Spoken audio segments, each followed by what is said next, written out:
साथियों, trending news analysis Ayodhya के इस नए अंक में आपका हार्दिक स्वागत और अभिनंदन है।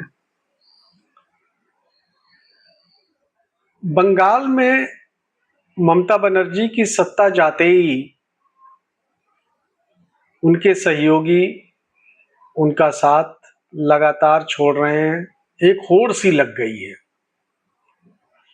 4 मई के पहले जिस टीएमसी को लगभग अजेय माना जा रहा था,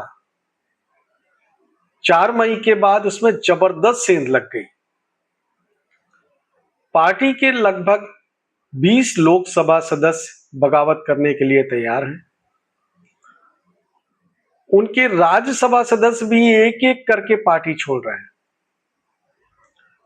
उनके 58 विधायक पहले ही बागी होकर टीएमसी में ही नया गुट बनाकर टीएमसी के चुनाव चिन्ह को ही अपना बनाने की तैयारी में लगे हुए हैं। उन्होंने ममता दीदी को तो अपना नेता माना, लेकिन अभिषेक बनर्जी को लेकर उनके मन में जबरदस्त नाराजगी है। या यूं कहें कि जिन लोगों ने मिलकर टीएमसी को खड़ा किया, आज उसी पार्टी में अभिषेक बनर्जी पावर सेंटर बन गए और बाकी पुराने नेता हाशिए पर जाते हुए महसूस करते हैं। नतीजा, पार्टी में टूट। 15 साल का सत्ता सुख और उसके बाद उसकी परिणत टूट, बिखराव और ममता जी को जो तमाम अपमान झेलने पड़ रहे हैं वो अलग। इसके ठीक पहले अरविंद केजरीवाल के सबसे नजदीकी सहयोगी माने जाने वाले में से एक राघव चड्ढा की अगुवाई में आम आदमी पार्टी के 10 में से 7 राज्यसभा सदस्यों ने अलग गुट बना लिया।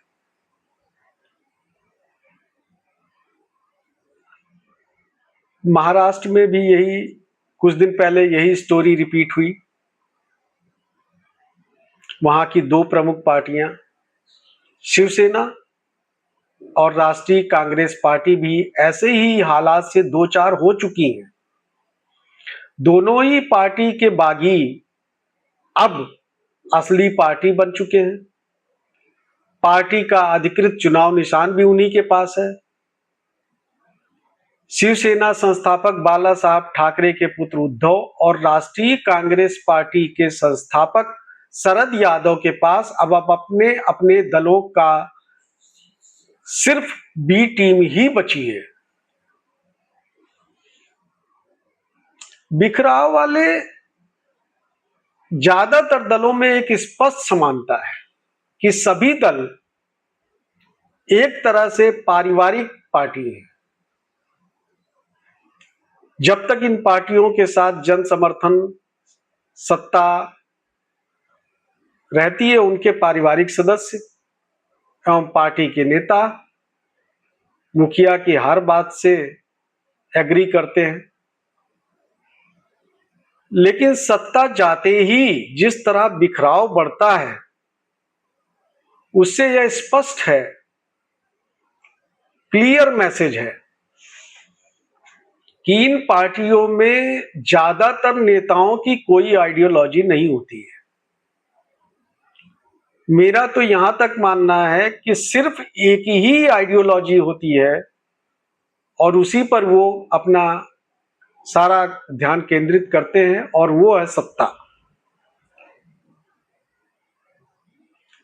जब तक सत्ता रहती है तब तक ये नेता पूरी तरह से नेता के साथ होते हैं। चलते चलते आपसे एक और बात का जिक्र करना चाहूंगा कि एसआईआर स्पेशल इंटेंसिव रिवीजन के बाद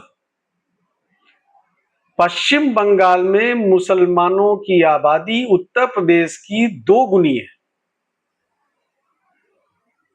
फिर भी टीएमसी वहां से विदा हो गई। सेम बिहार में भी उत्तर प्रदेश के लगभग 2 गुने यादव वहां पे पाए जाते हैं। इसके बावजूद लालू जी की पार्टी वहां से विदा हो गई।